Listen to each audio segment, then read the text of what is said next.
The wind howled through the barren moors of North Yorkshire, carrying with it a damp, bone-chilling mist that clung to every surface like the breath of the dead. It was the winter of 1650, and the railway was still a new wonder, an iron serpent winding through the English countryside, linking distant towns with the promise of progress. But progress had a price. Black Hollow Station stood alone, nestled between the rising hills and the murky marshlands, where the land itself seemed reluctant to be tamed. It was a modest station, built in haste, its wooden beams already weathered by the relentless English rain. A single gas lantern flickered at the entrance, struggling against the encroaching dark. The platform, lined with uneven cobblestones, was rarely occupied, except by those unfortunate enough to pass through. The villagers in the nearby hamlet of Rovenshaw spoke of the station in hushed tones. It was said that long before the railway came, the land upon which Black Hollow stood was cursed. A place of ancient rituals, of forgotten graves buried beneath the tracks. The elders warned their children never to wander near after dark, but warnings were often dismissed as the ramblings of the old and fearful. Yet, those who arrived at Black Hollow Station seldom returned. The first to vanish. It began with Samuel Gray, a young porter no older than 19. He was an eager lad, fresh to railway work, determined to earn his keep. On the night of December 3rd, he had been assigned the late shift, a simple task of ensuring the station remained in order before locking up. The last train had passed through just before midnight, its wheels screeching against the iron rails as it vanished into the thickening mist. Samuel had watched it go, exhaling a breath of relief. There was something unnatural about the station at night, something that made the hair on his arms prickle beneath his uniform. Still, duty was duty. He made his final rounds, checking the gas lamps and securing the ticket booth. The silence was oppressive, broken only by the occasional hoot of an unseen owl. As he approached the far end of the platform, he noticed something peculiar. A figure standing in the mist. A man, or at least what appeared to be one. He was dressed in an outdated railway uniform, his cap tilted forward to obscure his features. Samuel frowned. There had been no passengers left on the last train, and no one had entered the station in hours. "Sir?" Samuel called out hesitantly. "The station's closed for the night. Do you need assistance?" The figure did not respond. Samuel took a cautious step forward, his boots scraping against the stone platform. The air felt thicker here, damp and cold, as though the mist itself resisted his approach. "Sir?" He tried again. Then the man moved. Not forward, not backward. He flickered. For a brief moment, the figure seemed to dissolve into the fog, his outline wavering like a mirage in the desert heat. Except there was no heat here, only an unnatural cold. Samuel's breath hitched. His instinct screamed at him to run, to leave the station and never return. But before he could move, before he could even blink, the figure was in front of him. Samuel let out a strangled gasp. The man's face, or what should have been his face, was a void, a hollow expanse of darkness, a pit where features should have been. The gas lanterns flickered violently. The air crackled with an unseen force. Then Samuel was gone. No scream, no struggle, just empty silence. By morning, the only trace of him was his lantern, still burning at the platform's edge. The station master's burden, station master's perspective. Edwin Crowley had seen his fair share of tragedies in his time. But nothing unsettled him more than the strange happenings at Black Hollow Station. A man of practicality, he had dismissed the stories at first. Tales of ghosts and curses were for children and drunks, not men of his profession. But Samuel's disappearance shook him. The boy had been diligent, responsible. He would not have simply wandered off into the moors. And yet, there was no trace of him. Crowley stood at the platform that morning, surveying the area with tired, weary eyes. The mist had receded slightly, revealing the dark stretch of railway disappearing into the horizon. The station felt wrong today. He had worked here for 3 years, but in this moment, it felt foreign, unfamiliar. The villagers had gathered near the entrance, their faces pale and weary. They spoke in hushed whispers, their eyes darting to the railway tracks with something close to fear. "Another one's gone," murmured an elderly man, his voice hoarse with age. "Same as the others." Crowley turned sharply. "What do you mean, same as the others?" The old man met his gaze, eyes clouded with something unreadable. "You think this is the first? Black Hollow's been taking folk for years, station master. You just weren't looking close enough." A chill ran down Crowley's spine. He wanted to argue, to tell the old man he was wrong. But deep down, he knew there was truth to his words. And it terrified him, the unscheduled train, third-person, omniscient perspective. That evening, as darkness fell once more, the mist returned, thicker, heavier. Crowley remained at the station, determined to uncover the truth. He had convinced himself that Samuel had merely wandered off, that the stories were just the workings of overactive imaginations. Then he heard it, the whistle of a train.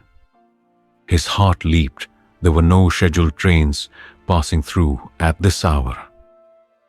The nearest railway schedule confirmed that no locomotive should be approaching Black Hollow Station until morning. And yet, as he stepped onto the platform, he saw it. A train, its iron body aged and rusted, its wheels moving silently along the tracks.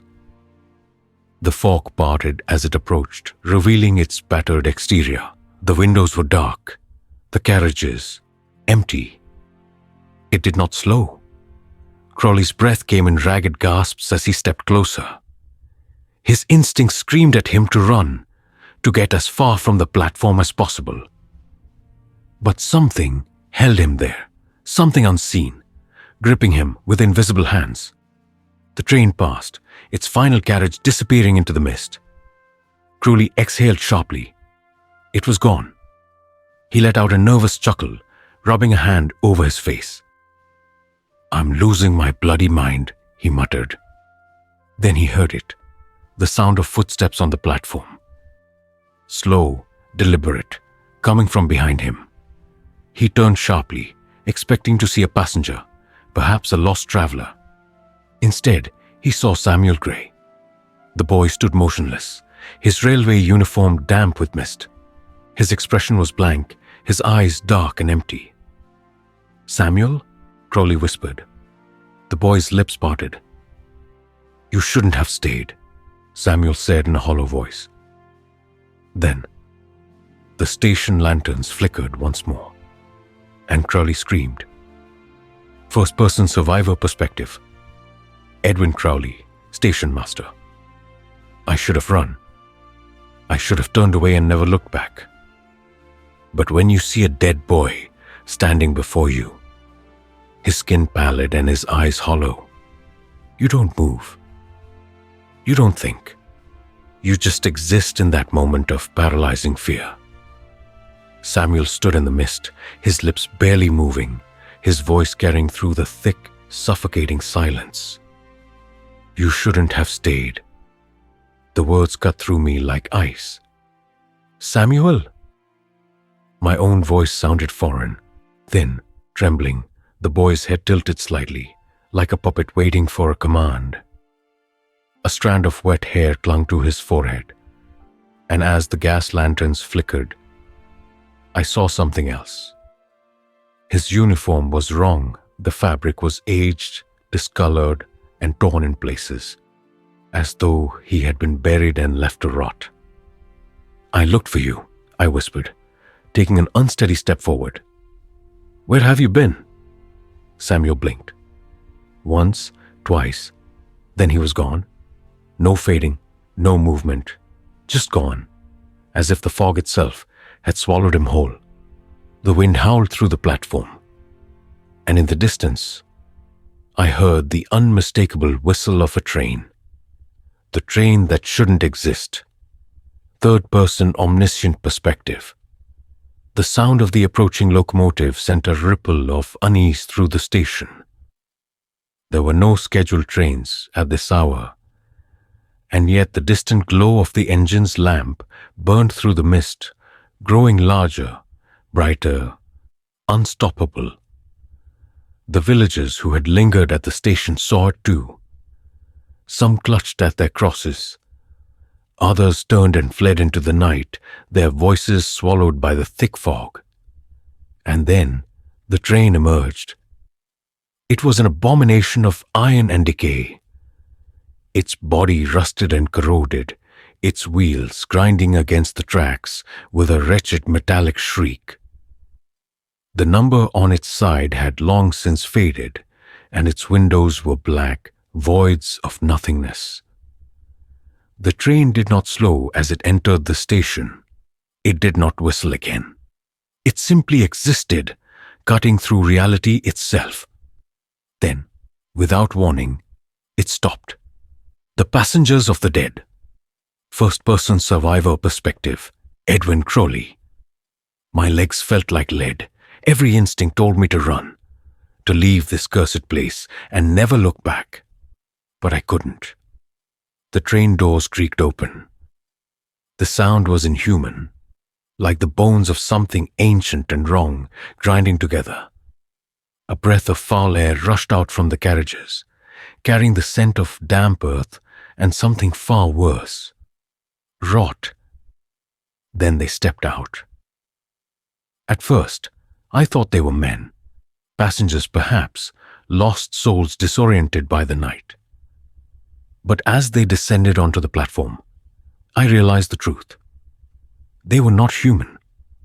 Their faces were indistinct, shifting in the mist like images reflected on rippling water. Their bodies moved unnaturally, jerky and fragmented, as though time itself could not hold them still. Samuel was among them. His vacant eyes met mine. "It's too late," he murmured. "You've seen it. Now you belong to it." I shook my head, stumbling back, my breath coming in short, ragged gasps. No, this isn't real. This is some kind of trick." The figures turned to me, all of them, their faceless heads tilting at the same time. A deep, guttural whisper slithered through the air, growing louder, chanting in some language I did not understand. Then the train whistled again, long, shrill, like the scream of something trapped.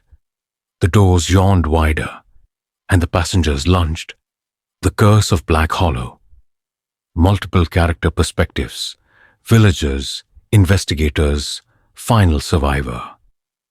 Days later, the villagers of Ravenshire found Black Hollow Station abandoned. The gas lanterns still flickered.